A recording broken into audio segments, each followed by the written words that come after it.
আমার একটা পুরাতন ভিডিও নিয়ে আজকে সন্দেশখালীর আন্দোলনকে তৃণমূল অসম্মান করার চেষ্টা করছে। সেই ভিডিওটা আজকের এই বিজেপি, এই ভারতীয় জনতা পার্টি আমাদেরকে সাহায্য করার এবং সন্দেশখালীর মুখ হিসেবে আজকে আমাকে প্রার্থী করার আগের ভিডিও।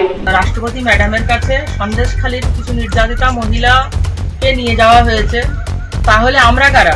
সেটাকে নিয়ে আজকে তৃণমূলের গুন্ডা বাহিনীরা কাজে লাগিয়ে আজকে সন্দেশখালীর মা বোনদেরকে এই আন্দোলনকে অসম্মান করতে চাই। যখন আমরা আন্দোলনের ভিতরে ছিলাম তখন এই রাজ্যের পুলিশ আমার বাড়িতে হামলা করে এবং আমাকে ওখানে থানায় ডেকে শেখ শাহজাহানের বিরুদ্ধে এফআইআর তুলে নেওয়ার জন্য বলেছিল যে আপনি যে কমপ্লেনটা করেছেন এই কমপ্লেনটা তুলে নিন, একটা দরখাস্ত লিখে জমা দিন যে শেখ শাহজাহান কোনো দুর্নীতি করেনি আর সন্দেশখালীর উপরে কোনো জোর জুলুম করছে না, এরকম ভাবে বলে আমাকে একটা দরখাস্ত লিখে দিতে বলেছিলেন। আর আমাদের আন্দোলন তুলে নেওয়ার জন্য আমাদের পুলিশ প্রশাসন থেকে পুলিশ প্রশাসন থেকে আমাকে চাপ দেওয়া হয়েছিল। আজকে যদি রাজ্যের পুলিশ সাহায্য করতো মানুষকে, আজকের সন্দেশখালীর মানুষকে যদি সাহায্য করতো, তাহলে আজকের সন্দেশখালীর মা বোন এবং সন্দেশখালীর প্রত্যেকটা পরিবার আন্দোলনে রাখতেন না। সন্দেশখালীর এই পুলিশ, সন্দেশখালী থানার পুলিশ কোনো মতেই মানুষের পাশে দাঁড়াননি এবং শিবহাজারা শেখ শাহজাহান মুক্তিযোদ্ধাদের কথা বলতেন এবং সাধারণ মানুষের শেখ শাহজাহানের হয়ে প্রত্যেকটা মানুষের উপরে অত্যাচার চালিয়ে যেতেন।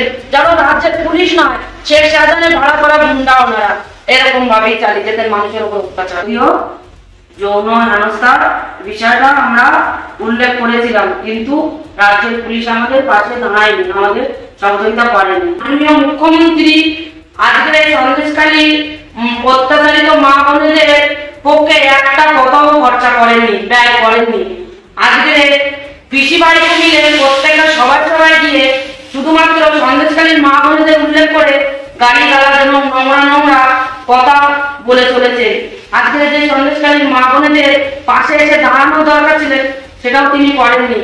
আর আজকে সন্দেশখালীর মুখ হিসেবে আমাকে প্রার্থী করা হয়েছে বলে তাও আজকে ওনার গুন্ডা বাহিনী, এই তৃণমূলের গুন্ডা বাহিনী দিয়ে নানান রকম ভাবে উনি আজকে ষড়যন্ত্র করেই চলেছে। এখনো অবধি যে সন্দেশখালীর মা বোনেরা, শুধু আমি নয়, সেই সন্দেশখালীর মা বোনেরা এখনো অবধি আন্দোলন করেছিলেন, তাদের উপরে মুখ্যমন্ত্রী এবং এই তৃণমূলের গুন্ডা বাহিনীরা এবং রাজ্যের পুলিশেরা এখনো অবধি অত্যাচার চালিয়ে বেড়াচ্ছেন। রাতের অন্ধকারে ঘরে থাকতে পারেন না।